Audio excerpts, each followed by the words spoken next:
VCY America presents Worldview Radio with Brandon House. And welcome. Let's take your Bible questions, your Bible prophecy questions. They can be Bible questions. They can be Bible prophecy questions. Let's open up the phone lines.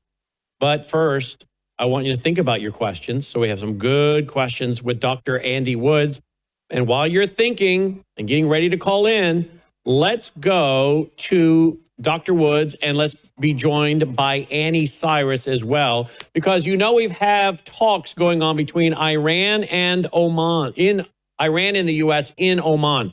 Annie told us yesterday what was going to happen, and she's back to say, I told you so. Annie and Dr. Woods, guys, welcome to the broadcast. Thanks for being with us. Having me, Brandon. Great to be here. Great to have both of you here.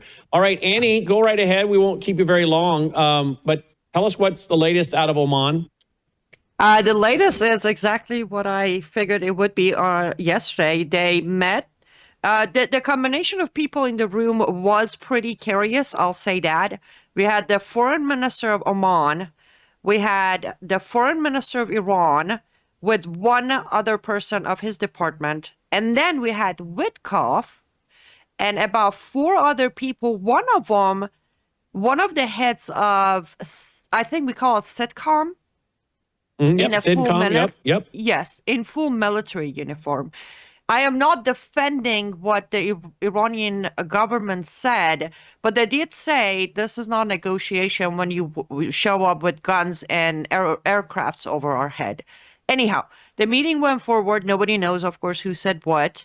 And Witkoff is coming back to bring their message, and are actually going to Iran, and they're going to schedule the next meeting.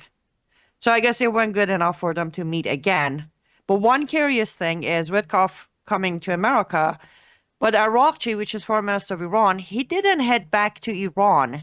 He headed to Qatar from Oman. Wow. I think that's pretty curious to just keep an eye on. So you're saying one of the leaders of Iran went to Qatar instead of back to Iran? Yes, the foreign minister who was in the room talking to Witkoff in Oman headed to Qatar instead of Tehran. Isn't that something? Now, I want to play real quick for you guys a video and an audio from then U.S. Senator from Florida, Marco Rubio, back in 2015. I think he's making reference to what would have been the money the Obama administration was giving to Iran, which of course has helped them to build up their nuclear program. Listen to this, because he actually said he wanted to give this statement on the floor of the Senate as a historical marker to say, I can tell you what is going to happen, guys. What this administration's doing, giving them this money, allowing them to go down this road. I can tell you what's going to happen. Wow. Listen to what he said in 2015, then U.S. Senator from Florida, Marco Rubio, now Secretary of State. Here we go. Mr. President, I'll be brief. I know the senator from Tennessee would like to close on this matter. I think everything that needs to be said about the details of this deal have already been said. I do want to be recorded for history's purposes before I know what is going to happen in regards to this if it goes through. Iran will immediately use the money that it's receiving in sanctions relief to begin to build up its conventional capabilities. It will establish the most dominant military power in the region outside of the United States, and it will raise the price of us operating in the region. They're going to build anti-access capabilities, rockets capable of destroying our aircraft carriers and ships, continue to build these swift boats that are able to come on us, these fast boats that are able to swarm our naval assets. And they'll make it harder and harder for U.S. troops to be in the region. They'll also work with other terrorist groups in the region to target American servicemen and women. And they may or may not deny that they're involved, but they will target us and raise the price of our presence in the Middle East until they hope to completely pull us out of that region. They'll also continue to build long-range missiles, missiles capable of reaching the United States. Those are not affected by this deal, and they'll continue to build them as they've been doing. And then at some point in the near future, when the time is right, they will build a nuclear weapon. And they will do so because at that point they will know that they have become immune, that we will no longer be able to strike their nuclear program because the price of doing so will be too high. This is not just a work of imagination. It exists in the world today. It's called North Korea, where a lunatic possesses dozens of nuclear weapons and a long-range rocket that can already reach the United States. And we cannot do anything about it. An attack on North Korea today would result in an attack on Tokyo, or Seoul, or Guam, or Hawaii, or California. And so the world must now live with a lunatic in possession of nuclear weapons. And this is the goal Iran has as well, to reach a point where they become immune to any sort of credible military threat, because the price of a military strike would be too high. And then they become an established nuclear weapons power. And never in the history of the world has such a regime ever possessed weapons so capable of destruction. Iran is led by a supreme leader who is a radical Shia cleric with an apocalyptic vision of the future. He is not a traditional geopolitical actor who makes decisions on the basis of borders or simply history or because of ambitions. He has an religious apocalyptic vision of the future, one that calls for triggering a conflict between the non-Muslim world and the Muslim world, one that he feels especially obligated to trigger. And he's going to possess nuclear weapons. This is the world that we are on the verge of leaving our children to inherit. And perhaps we ourselves will have to share in it. And so I want to be recorded for history's purposes, if nothing else, to say that those of us who opposed this deal understood where it would lead. And we are making a terrible mistake. And I fear that a passage of this deal will make it even harder for us to prevent it. And I hope that there is still time to change our minds. But here's the good news. Iran may have a supreme leader, but America does not. In this nation, we have a republic. And soon we will have new leaders, perhaps in this chamber, but also in the executive branch. And I pray that on their first day in office, they will reverse this deal and reimpose the sanctions and back them up with a credible threat of military force, or history will condemn us for not doing what needed to be done at this critical moment in the world's history. Regardless of what you think about Marco Rubio, he gets a lot of stuff right. He kind of has been labeled as a neocon, and he has been in some areas, but then in other areas, he's just been flat out common sense. And the radio audience couldn't see that unless they're watching video. So radio, you're not going to see video, obviously. Newsflash. So let me just tell everybody what was so impressive about that. Marco Rubio wasn't reading that. I was deliberately watching him. He wasn't reading that. That was a presentation that he was just delivering from his own knowledge. There's talk of the ticket for 2028 being Vance and Rubio. If I'm not a fan of Vance at all. Rubio, again, it just depends on what we're talking about. But there's no way that Rubio should be the VP. And again, I'm not endorsing candidates, but his knowledge base is far better than Vance. And Vance, in his relationship with Tucker Carlson, and I guess got Tucker Carlson's kid working for him, that's not a positive sign for me at all. Not to mention Thiel and Pierre Thiel and all these guys around Vance. But that was pretty impressive in 2015, and that he was doing it without reading it. What are your thoughts on what you just heard, Annie? Let me be the person I always am. That was very impressive. And that was 2015. And what was his position? Like, was he Congress? He was in the U.S. Senate. He was in the U.S. Senate. What is his position today in the United States of America? Well, he's probably trying to negotiate with these people. No. I mean, like his position. He's the Secretary of State. He's now the Secretary of State. There you go. So if in 2015 he stands there without reading off of anything, meaning his own mind and mental knowledge as Iran has a supreme leader with a religious, destructive future, why does he stand next to the good president of the United States of America when he brags about saving the life of that very same supreme leader? Because I can tell you, 2015 and today had the same supreme leader in Iran. Part of me is I'm not so impressed by him. I'm actually opposite. That just shows that he also had a price. The man who stood there against Obama cheered Trump when he saved the life. This wasn't a deal. This wasn't money that was going to build the strongest military for Iran in the region. This was the very supreme leader. Marco Rubio clearly is aware of his stand and his ideology. But 10 years later, literally 10 years later, because Trump saved Khamenei's life in 2025, 10 years later, his point of view apparently has changed. So forgive me as I don't trust neither Marco Rubio or J.D. Vance for 28 because, well, Rubio, I'm glad he said that for historic purposes. Now we know that he doesn't stand by his own understanding and knowledge either. And I wonder what he would do or say if he weren't serving at the pleasure of the president. Annie? He would probably, well, no. If he was not serving the pleasure of the president, depending on what he was serving, he would still cheer this because people like Marco Rubio and many other in our government, they don't stand by actions. They stand by what's in front of your name. Is it a D or a R? He was going pretty hard on Obama for the fact that Obama was a Democrat president. And now we have Iran seizing oil tankers and threatening massacre in the Strait of Hormuz just hours before the U.S. talks. And that was yesterday.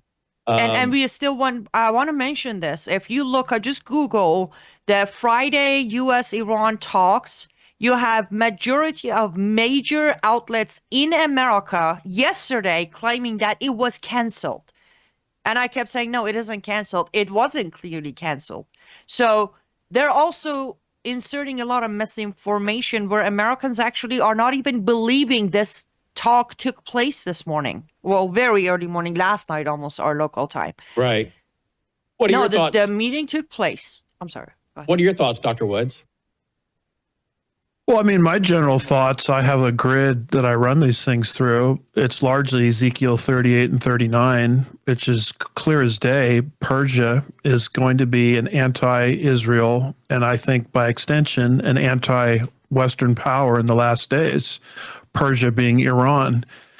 So in order for that prophecy to come to fruition, Iran has to be elevated into kind of a regional power status, and it has to be hostile towards the West, and it has to be hostile towards Israel.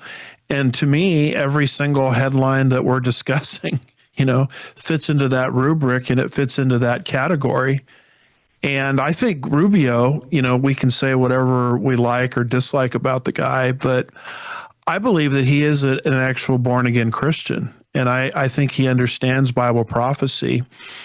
And I also believe that he well understood in 2015, based on his understanding of prophecy, what the Iranians would do with all of that, money that Obama sent their direction. I mean, these are people that don't have our best at heart. These are people that are bent on our destruction and the destruction of Israel. And so that's why Iran has moved in the trajectory that it's moved in. I mean, it's all lining up with God's word. And I'm not saying we shouldn't speak up and fight as Annie is doing for the freedom and the liberation of the Persian people, but God's word says what it says, and these headlines all fit the theme. And they're really not surprising. We'll be right back with more, including the opening ceremonies of the Olympics have started. Consumers often ask, what should I expect when I take the Bella Grace elixir? And the answer's varied. It really depends on what your health and wellness needs are. I would consider this as your foundational core product for a whole range of health and wellness issues. Let me give you a few examples. If you're a little bit older and you have some joint health issues, some problems with mobility and discomfort, the elixir is going to be your best friend. If you have some skin health issues, wrinkles, hydration, aging, all of those elements are going to be benefited from the elixir, including age spots. Now, if you're in a younger demographic, maybe visual health is where you need some assistance. Eye fatigue, dry eyes, all of those are going to be benefited by the elixir. It's a core product because it benefits so many.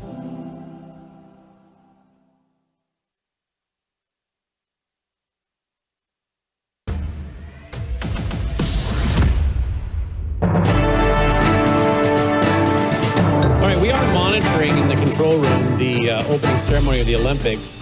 just to see if they do anything crazy again. They seem to have to always send some kind of subliminal message or do some weird opening ceremony, right? We have to go through all that we've seen over the years. So I asked the guys to monitor that. Let me know if we see anything. So far, so good. So far, so good. It would be nice to have an Olympics where we can just watch some good downhill skiing, some pair skating, some toboggan, and just have some good athletic competitions without a lot of political message. By the way, I don't watch Fox News, but I did have it on the last couple days just to see what they were covering related to this very sad story out of Arizona. This, what's her name? Savannah Guthrie's mom, very 84-year-old lady, seems as though she was taken from her home. There's supposedly a ransom note, and obviously very troubling, and we should pray for her safe return to her family. Absolutely. But what I find so interesting is Fox News covering it wall to wall, almost wall to wall. And I know it's a story because it's a national figure, but there are a lot of things that go on in America that are just as horrific that do not get this coverage. A lot of families dealing with a lot of tragedies that don't get this kind of coverage, but boy, it must really be doing the ratings well because they just are covering it nonstop. Every time I walk into the room or walk through the room, it's on. It's like they're not talking about anything else, which tells me Fox News is definitely got a demographic of much, much, much older people. But also what I find interesting is that we live in a culture, sadly, that is, and of course the country's split, but we have states that are so pro-abortion, have such a low view of the sanctity of life. There's the push for active euthanasia, doctor-assisted suicide, end-of-life care, MAID, and allowing for medically assisted dignity in dying, all these other acronyms they come up with to try to wrap murder in something benign. And I find it interesting that the country, and I'm not saying the country's wrong to be concerned, we should, but I find it so interesting that so many Americans are concerned about an 84-year-old lady that's been kidnapped and missing.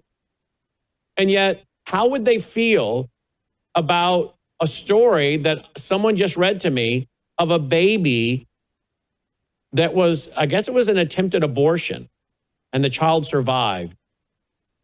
And the report I read was that the little boy was laid aside and was dying and was sucking its thumb for 30 minutes as it suffered. Not being held, not being saved. And people were reportedly, if the report is true, were being called into the room to see this. As this little child sucked its thumb for 30 minutes and died in agony and alone. I'm not saying we shouldn't cover these kind of cases like what has happened to Savannah Guthrie's mother. That's a big story, particularly someone taken from their home, kidnapping as it appears to be. We don't know the full details yet. But when did the percentage of Americans that are watching this start caring about the sanctity of life? How many people sit and they binge watch this story, but they are the most pro-abortion, pro-baby killing people on the planet? And they want to be able to take the life of a child right up to full term and including right outside the womb, infanticide, which we've legalized in multiple states. We have the fast approaching normalization of active euthanasia with old people today, seniors. We want to, in the Western societies, encourage people to end their own life simply because they're suffering with things maybe like depression or other things. And young people are being encouraged to end their life. But we're wall-to-wall coverage over a lady that's missing. And again, I have no problem with people monitoring that, being concerned, praying for it. I'm just saying to those that are so pro-abortion, so into doctor-assisted suicide, active euthanasia, why are you so interested in this story? That's who I'm talking to. Obviously, the pro-life audience, those who are pro-life, opposed to active euthanasia, opposed to doctor-assisted suicide, of course they're watching. They have a history of caring about the dignity of people and life. What I want to know is, why are the rest of the people watching? If life doesn't matter, why do you care? Why are you watching? And apparently, a lot of them are. I just find that so ironic that there's not a consistency. People concerned about this story, interested in the story, entertained by it, whatever it might be. Where is the concern for the people that are being euthanized, morphined up, encouraged to be involved in doctor-assisted suicide, or have no concern for a child in a botched abortion sucking its thumb alone and suffering for 30 minutes? Where's the coverage of that? Joining me now is Annie Cyrus and Dr. Woods. Let's wrap up with Annie. Annie, we're getting reports of grenade attack in France. 6 people, including 5-year-old child, were lightly injured after a grenade was thrown into a beauty salon in central Greenville on Friday afternoon. Do you know? I don't know anything about it. It's just happening. Do you know anything about this? That's the audio. Sorry. Do you know anything about this, Annie? Watched the video that's being played, and I think I'm glad nobody was injured, but the most curious part is they're saying attacker on the run. I would say attackers because the person who's filming this is also part of it. True. It's very coordinated. As of right now, they have said, thankfully, nobody was even transferred, including the 6-year-old child wasn't transferred to the hospital. That's how minimum the injuries were, and both are on the run. And someone, it's not my idea, but somebody actually said they should be able to find at least one of them using the phone trackers. Sure. Because they must have uploaded this video at some point themselves. But unfortunately, nobody has been caught yet. And there are no, I can't tell if this was a terrorist attack. Was it a mob attack? I have no idea, but I know it was thankfully nobody was killed or sustained major injuries. Well, keep us posted on what you hear on that. And let us know. I guess the New York Post is reporting that Iran talks crumble as Tehran refuses to budge on nuclear enrichment. Closing comment, Annie? Well, I would say I normally am not the person to say this, but try not to read too much on what especially American news reports on what's happening with the talks, because they're going to say a lot of things. I still strongly believe they're going to go for the second round. And bottom line is, either we like it or not, this is what President Trump has chosen to do. This is the path he has chosen to take. And I guess it is what it is. There's nothing, unfortunately, any of us can do. We just need to mourn the loss of over 50,000 Iranians and remember them and pray for them as they continue their revolution, regardless of choices by Western leaders. LiveUpToFreedom.com, LiveUpToFreedom.substack.com. Thank you, Annie. Keep us posted. Thank you, Brandon. Thank you, Andy. Thank you. The U.S. slaps, this is Iran International, Iran slaps new Iran sanctions as Oman talks end with no shift in positions, plural. All right, Dr. Woods, let's come back. I want you to pick up, before we open the phone lines up here, with people to ask their Bible and Bible prophecy questions. What do you make of the little monologue before the break? Just nonstop coverage on Savannah Guthrie's mother missing, and I mean, just nonstop. And yet I'm reading all these other horrific stories about lives and babies and abortion and doctor-assisted suicide and MAID. And I'm thinking, why are these people, why is a certain percentage of this audience, even not this audience, but the audience that watches that, why do they even care?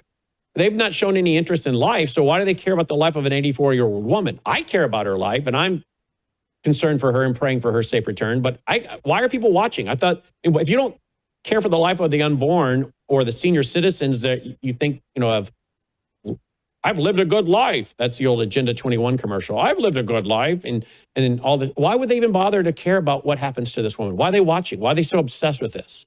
And am I right to point out this hypocrisy? Well, I did that just so you don't think you're weird. I had the same thought. Because I watched a little of it last night and I said, wow, this is getting a lot of attention. As much as I sympathize with the situation there and pray, for the best. But, I did notice that this was getting a ton of attention, and there are countless Americans, that are in a same or similar predicament. And I think a lot of it has to do with disconnect in people's worldviews. They haven't really thought through their worldview, and they hold to inconsistency. So they want to emote and empathize and sympathize here. But when it comes to euthanasia, when it comes to abortion on demand, they turn a blind eye to it. Well, that's a worldview that's inconsistent. And you have a problem with your worldview. It can't be an accurate worldview if it causes those kind of blatant inconsistencies. And one other quick thought on that, something else that occurred to me is, as this incident, I should say, is sucking all of the oxygen out of the room. Well, what are people now no longer talking about? They're no longer talking about Iran. And Annie was just on. She has all the stats I saw on her social media, and this number is probably low now, but she had something up about a week or two ago that said in the last 30 days, about 40,000 Iranian citizens have been massacred by their own country. And so we're no longer talking about that issue. We're talking about this single issue. So it almost is like a magician. When a magician does a trick on you, you don't keep your eye on the hand that's moving. You keep your eye on the offhand. And so as I noticed this disproportionate coverage, I wondered, what is it that they're covering up? What are they taking our attention away from? And it might have something to do with the massacre happening in Iran. They're also kind of ignoring the whole Epstein story too, aren't they? Ignoring that as well, and it's just the good old watch the doggy, and as you're watching the doggy, your eyes are not watching something else, and so those are the thoughts that hit me, because I did think it was disproportionate. I watched Fox News the other night, and every single show, whether it's Hannity, Ingram, Jesse.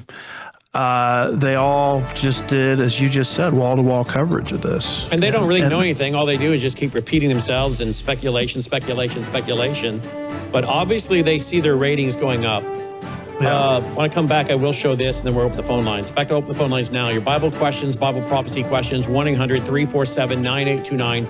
And you can comment on anything we're talking about now. 1-800-347-9829, 1-800-347-9829. Here's a headline, Right to Life News. Australia, that's where it happened. Australia, baby left to die alone while sucking thumb following failed abortion. Where's the news on this? Oh, it doesn't get the ratings, I guess. We'll be right back. The dollar is dying. It's going down, and inflation is soaring. Are you prepared to lose through inflation your life saving, your purchasing power? I don't think you have to. I would urge you to go right now to worldviewgold.com. Worldviewgold.com. Get the free packet of information available, because you know what? I've been working with this company for about 17 years, and I trust them. Now, look, I don't give financial advice. I give financial opinion. And my opinion is you should do your own homework and your own due diligence. And I think that starts with getting the free, no obligation packet of information on how to put gold into your IRA, how to acquire physical gold or silver, or what is known as numismatic, 1933 and older.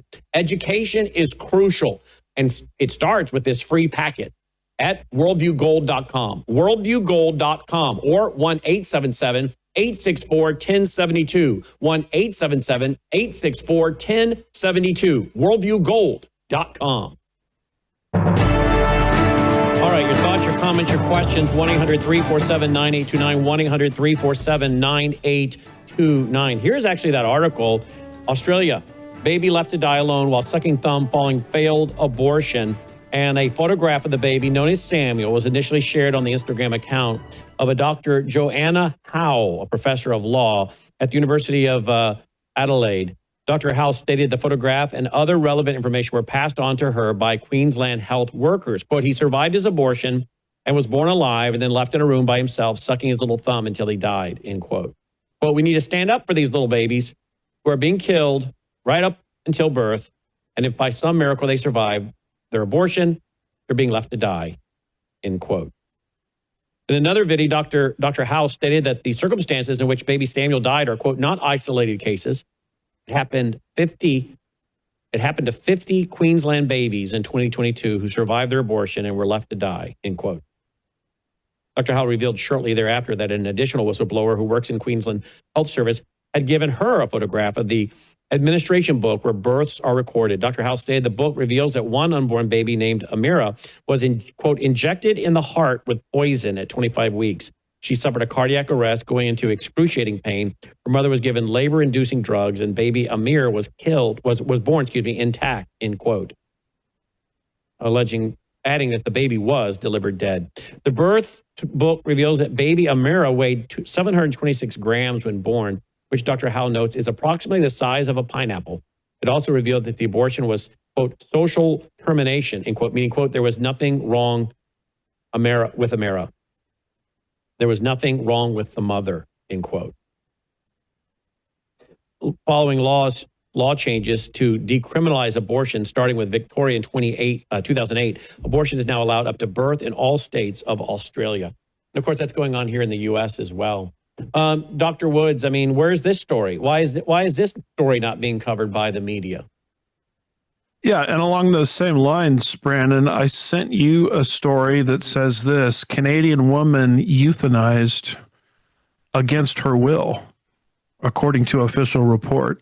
Mm-hmm. Now, we've warned about euthanasia moving in this direction for a long time. When I was a law student, a lot of our faculty were really in favor of, this right to die initiative stuff that was happening in California in the 1990s. And I always said, and of course I was laughed at for saying it, but you know what? If you guys let this tiger out of the cage, it's going to inevitably lead to people being forced to take an early exit because they're too much of an economic burden or whatever.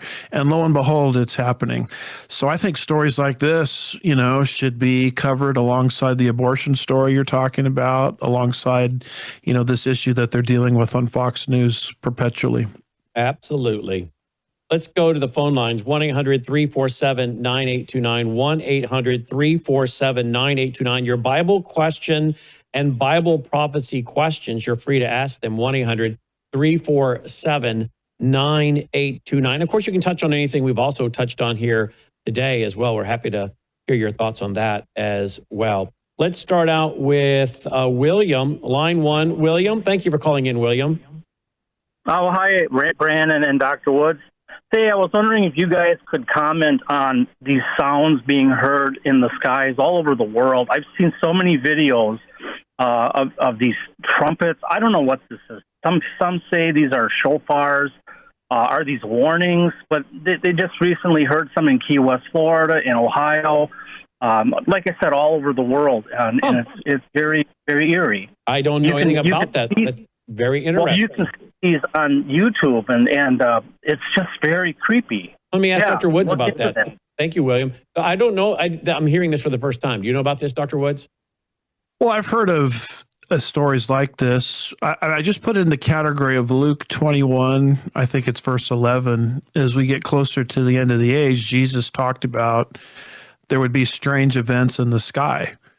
And where do these things come from? Well, if they're miraculous and they're not coming from God, then obviously they're coming from the dark side. And Satan is the author of confusion.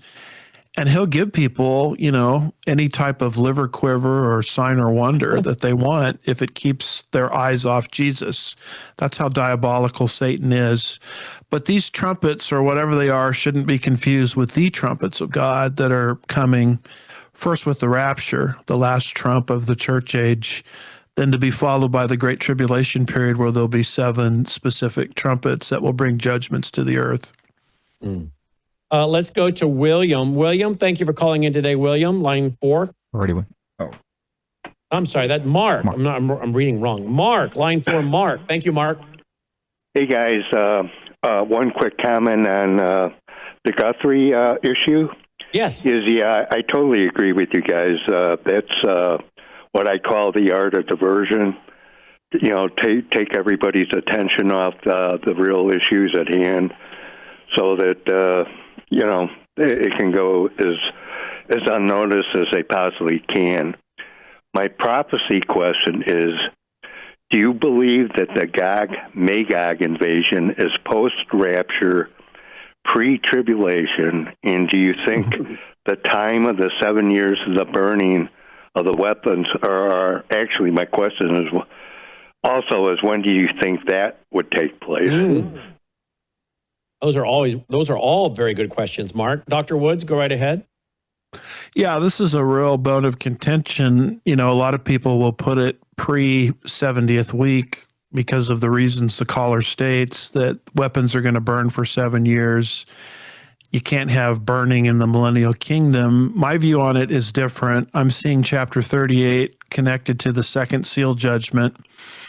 And chapter 39 is kind of describing events at the end leading to the kingdom, which means, according to my view, there could be weapons and will be weapons burning in the millennial kingdom, which to me is not a problem because there's a lot of things burning during the millennial kingdom. Revelation 19 verses 2 and 3 talks about Babylon burning during the millennial kingdom.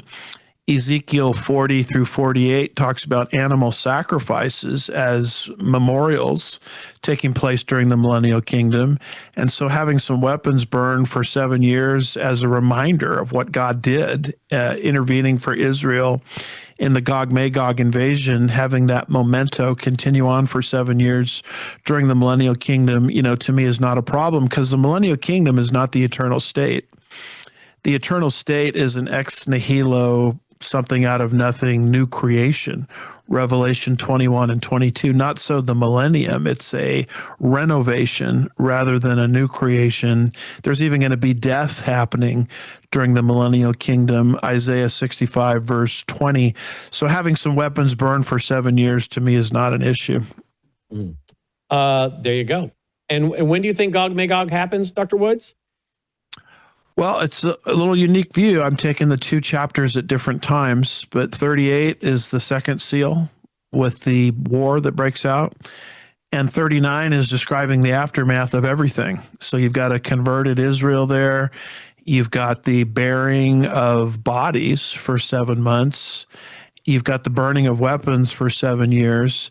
And so those are all things kind of leading into the millennial kingdom itself, once the kind of mopping up campaign, you know, is underway at the end of the tribulation period. Let's go to Alice, line 2. Alice, thanks for calling in, Alice. Oh, thanks so much for taking my call. My heart aches when you talk about that poor baby. The Bible says, precious in the eyes of the Lord is the death of his saints. That was a precious, innocent baby, and it was an abomination unto God.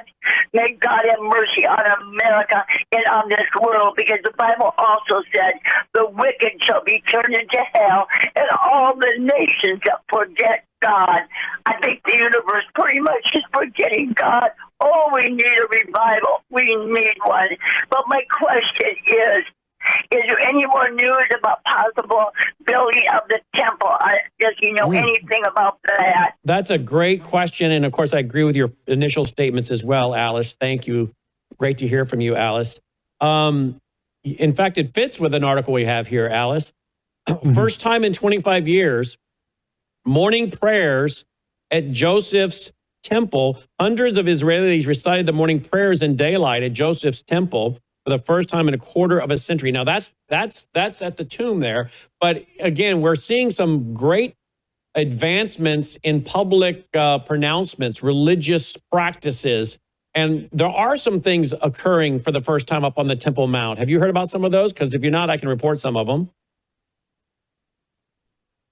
Dr. Woods? No, I haven't. Dr. Well, Woods? there are some new developments in that regard. The Jordanian Waqf that controls the Temple Mount area since 1967 has sort of turned a blind eye to a lot of the things the Israelis want to do, going up on the temple to pray, going up on the Temple Mount with shofars, going up on the Temple Mount to lie prostrate. And you have to understand that the Muslims hate that because it's a reminder that the temple belongs to Israel. That's their historic temple site where that, Islamic memorial, the Mosque of Omar, etc., exists up there. The Dome of the Rock, I think is what I'm trying to say. And so the fact that they're loosening restrictions shows you that they're acknowledging, the Jewish ambition to rebuild Temple number 3. Mm. Well, there you go. Here we go. UK jury finds pro-Palestinian activists who stormed Elbit factory not guilty. Palestinian Action members acquitted of aggravated burglary, with one also found not guilty of causing grievous bodily harm despite being filmed striking policewoman with sledgehammer. So the pro-Palestinian people get a pass. Boy, I bet if they were pro-life and praying in public, they'd be buried under the prison. Yeah, I mean, could you imagine, we see it in our country, what happens when ICE officers, shoot someone or injure somebody? It's the end of the world. Well, here are people that can just at will go into the UK, commit, acts of terror against Jewish people, and the legal system doesn't hold them accountable. So that is another sign of the times, because the Bible is very clear that the world will turn against Israel in the end times. And that's what you see happening in the machinery of our international legal system. Let's go back to the phone lines, 1-800-347-9829. Your thoughts, your comments, your questions, your Bible prophecy questions, your regular Bible questions. Let's go to Kelly, line 1. Kelly's calling in from Colorado. Hello, Kelly. Hi, Brandon. So great to talk to you, and just want you to know that I've listened to you for years, and I continually hear over and over and over things you've been saying are in the news. The regular, maybe podcast has picked up on what you've been saying. It's absolutely amazing. But anyway, thank you for what you do. My comment/question is, this whole Savannah Guthrie story, which I agree with you, it's unbelievable. It's also potentially, I've done a lot of looking at the Epstein stuff, maybe to my peril, but isn't it a little bit of there's nothing to see over here? That is so depraved and wicked. And then how does that fit into the end times? So I haven't spent a lot of time on the Epstein stuff either. It's kind of depressing to me. Terrible. But what I have seen on my X feed, news feed, I don't understand when people act like this is not, there are people who are just partying with Epstein. Okay, maybe some people went into a room with him somewhere at some event and, they didn't know he was going to be in the room and he's there. I get that. I mean, I guess any of us, if we went to some function and walked into the room, he's there, doesn't mean we had anything to do with it. But the fact that this is not being thoroughly investigated to the highest levels of massive transparency when major leaders in the country are running with this guy consistently. And some of the pictures, now I know they're hiding the faces of some of the kids, and I understand that, but clearly some of these people, these girls are under 18. What is going on? I want to ask Dr. Woods her question as well. Does it fit in with Bible prophecy?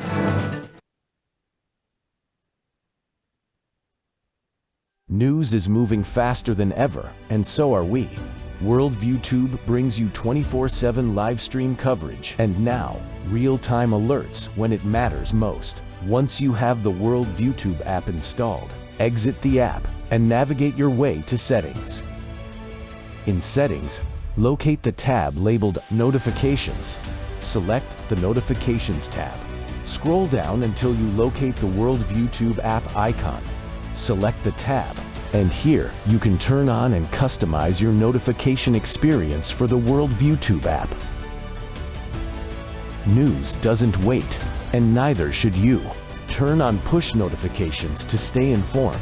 Every headline as it happens.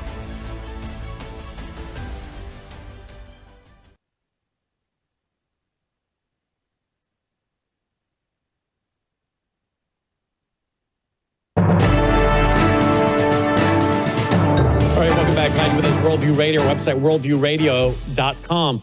So what, if anything, asked Kelly from Colorado, does things like the horrific Epstein situation have to do with Bible prophecy? Dr. Woods? Yeah, I thank you for that question. It has everything to do with Bible prophecy. And follow me over to Genesis 19, verse 4, where it talks about the men that surrounded the house of Lot, and they demanded that Lot release his two guests, who they thought were humans, that were actually angels, for sexual purposes. And when you read that horrible account, talks about those who surrounded the house in Sodom and Gomorrah were both young and old, all the people from every quarter. So you've got children involved in sexual perversion in Sodom and Gomorrah, which is one of the reasons God destroyed the city of Sodom and Gomorrah. So once you get that into your mind, then it's just a matter of paying attention to what Jesus says in the Olivet Discourse, where he says, as it was in the days of Noah and the days of Lot, so shall it be at the coming of the Son of Man. And so if child pedophilia, sexual perversion was rampant in the days of Lot, then that's something that's going to envelop the earth during the tribulation period. And pedophilia is a complete and total abomination to God. It's a perversion of God's sexual standards and mores.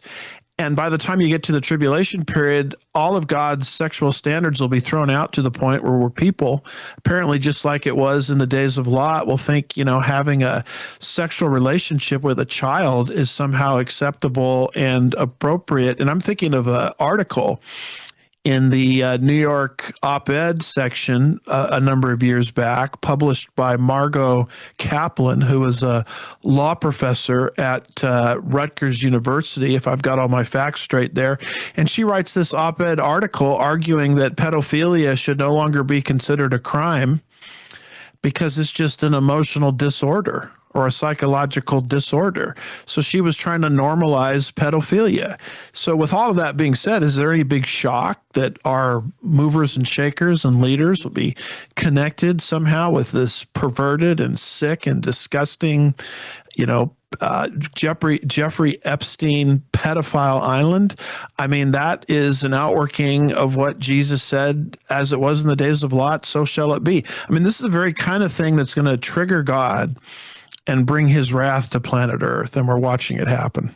Excellent. Well said. And doesn't 2 Timothy speak to the fact that in the last days, perilous times shall come?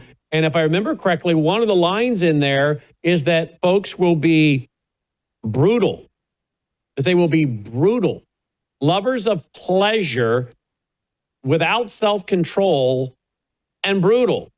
Well, there's many things that are brutal. Obviously, pedophilia would be in the brutal category, without self-control, right? Yeah, and homosexuality, the word for it in Greek is, let's see if I got this right, or arsenokoitis, where we get the word arson. And think of what that means. That means a fire that's out of control. So here we're dealing with sexual passion. And the last days are going to be marked by people who are pursuing sexual passion at the expense of everything else. In other words, nothing else matters. Decency doesn't matter. Standards don't matter. Civility doesn't matter anymore. Common respect, doesn't matter anymore. Throw it all out as you madly pursue pleasure. And that's what homosexuality is, coming from, where we get the word arsonist. And that's where you put this pedophilia, polygamy, bigamy, you name it, that people are pursuing today. It's the mad pursuit of pleasure and throw the standards out. And that's exactly what 2 Timothy 3 is talking about of the last days. And we're watching it happen with regularity in our headlines. Let's run to line 4. Chris, line 4. Hi, Chris. Hey, Brandon. Thanks for taking my call. Good show. I just had a question for Dr. Woods. It's about the millennial kingdom, the greater Israel. I was watching one of his sermons once on YouTube, and he showed a map of what greater Israel might look like in the future. And I guess my question was, out of curiosity, if you were to take future Israel and the millennial kingdom and put it inside the continental United States, does he know like how much landmass that would take up, just out of curiosity, of the United States, the greater Israel and the millennial kingdom? Thank you, Chris. Answer quickly, because I want to get to Michael in Arizona about Guthrie. Well, I have heard that it's about 300 square miles, and I don't know how big that is relative to the U.S., but you can, now that you have the number, you can do the math. Okay, and that's going to happen during the millennial kingdom. So again, they're not even occupying a fraction of what really God has promised them per Genesis 15. Michael in Arizona, line 2. Hi, Michael. Hi, how are you? Good. Thank you for calling in. Sure. My comment is basically on the issue of Mrs. Guthrie, is that no one has raised even the possibility that this may be, self-involved, because she's lonely, she's 84, and has some other issues. It's very low technology. The whole thing goes back to about the 1950s in terms of the kind of kidnapping, and the neighbors don't see it. There's a letter. Those things would never hold up today. They would never go through. They wouldn't get anything. So I think that it should be at least considered by somebody, and which is, like you said, wall-to-wall covering, that perhaps there's something else going on. That was the issue, was that the young black man who claimed he was going to be lynched, or some white people came after him. He was an actor, and he got the publicity he wanted, but he had everybody on supporting that the white people were going after him. Let me ask you real quick, Michael, do you live in Tucson? No, I live in Phoenix. But do you know that area of Tucson? Is this up in the foothills? Is this up in the foothills there of Tucson? I'm not sure about Tucson because I live in Phoenix. Okay. All right. Well, thank you for your call, Michael. Appreciate it. I just didn't know if you'd been there. Well, we're going to keep obviously tracking, everybody else will as well. It is, I think, one reason why maybe people are interested in this real quick, Dr. Woods, is because it is the fear of, hey, wait a minute, if they could kidnap someone right out of their home, is that, because someone was saying on the news last night, we all should be really taking and thinking seriously about our personal security. Well, yeah, but I think people are wondering, is kidnapping coming back as a thing? Because it's not a real common practice to kidnap with ransom. So maybe people are now just thinking from a personal perspective, the fear is driving them to watch. Closing comment? Well, yeah, and particularly when you have elderly, parents. I mean, your first thought is, oh my goodness, am I taking necessary precautions? I mean, if this kind of thing can happen. Yep. Stay tuned for Crosstalk. Take care. And we're back with WROS out of Jacksonville, Florida. Dr. Andy Woods here from andywoodsministries.org, andywoodsministries.org. People are online now. Polymarket. I guess you can bet on anything over there at Polymarket, right? People are wondering, when will the strike on Iran occur? I think it's going to happen, Dr. Woods? Well, I mean, you posted, I think, the other day, I think it was yesterday, the saying, to our embassy, I think it was, saying to our citizens in Iran, get out. And if we've learned anything about the Trump administration, they don't just talk to talk. I mean, when they talk, they're trying to accomplish something.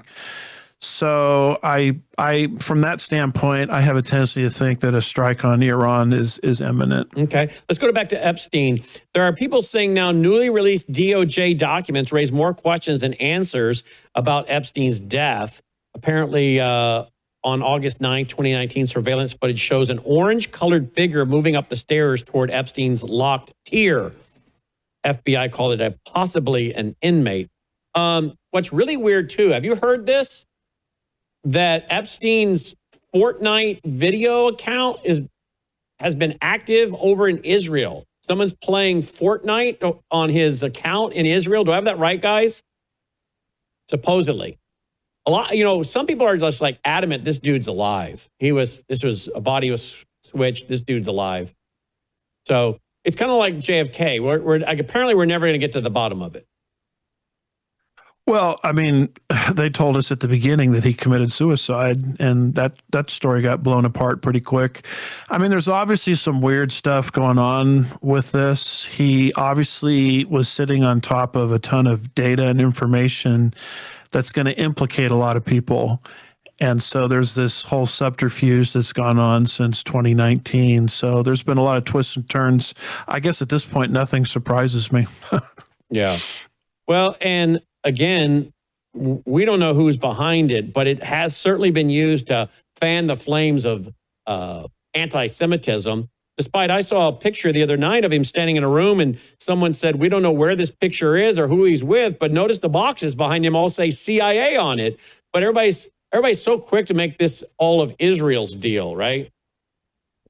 Well, as if criminals don't exist outside of Israel. I mean, just because he's got the name Epstein, doesn't mean the Jewish people are responsible for all of the problems in the world. I think there's enough blame to go around, quite frankly. Yep. Indeed. All right. What other major prophecy event are you watching right now? Well, can I promote our conference? Do you mind I meant if I to do that that already. Throw the graphic. Thank you for reminding me. Yeah, do it right there. February 20th to 21st in Sugar Land, Texas. Yeah, that's coming up. We moved it over to the Sugar Land Marriott. We'd love for people to come all day Friday, culminating in a Shabbat dinner led by Olivier Milnick, and then all day Saturday, culminating in a Q&A session. A lot of names you already know, Brandon. Olivier Milnick, Alex Newman, Patrick Wood, Russ Miller, who's dealing with the creation side, Paul Wilkinson. I'm going to do an interview with Melissa Hooray of the Lindell Recovery Network, and it's going to be about last days discernment. So it's all about the things that we're seeing in the news related to prophecy, and we would encourage people to sign up for that at profcon.com, PROPHCON.com. Come on out to Sugar Land. Love to have you involved. And if that web address is too complicated for people, just go to the Sugar Land Bible Church website and they'll see a link to it. Excellent. And then finally, let's see here. I guess there was an explosion in Iran. A massive explosion has hit an oil warehouse in Ardabil, Iran. I don't know who's behind it, but it is a massive explosion. I don't know. I have no idea. All right. Well, Dr. Woods, when's the rapture going to happen, my friend? October 3rd at 3:00. No, I don't know. I'm ready all the time because he can come back anytime. Mm-hmm. You didn't expect to be here to see this much going down, did you? I'll have to be honest with you. I used to study the end times and say it related to a future generation until 2020 hit. Mm-hmm. That's the first time I really started to think, my goodness, these things are talking about our generation. I'm not a date setter nor the son of a date setter, and the Bible doesn't give us a date. But from a personal standpoint, if I was able to live out my full life expectancy, I would be surprised in that. And my wife and I talk about this all the time. We both like-minded on this, that we think things are, you reach a point where things rev up, you can't slow them down. They're falling into place. Yeah, and that's what we're seeing. AndyWoodsMinistries.org. AndyWoodsMinistries.org. We carry his broadcasts on Saturday and Sundays at Worldview Tube. He's a broadcast partner here. We appreciate him. And we appreciate you. Thank you, folks, for your support. WorldviewFoundation.com, so we can push out free programming like you just heard and benefited from. WorldviewFoundation.com. Take care.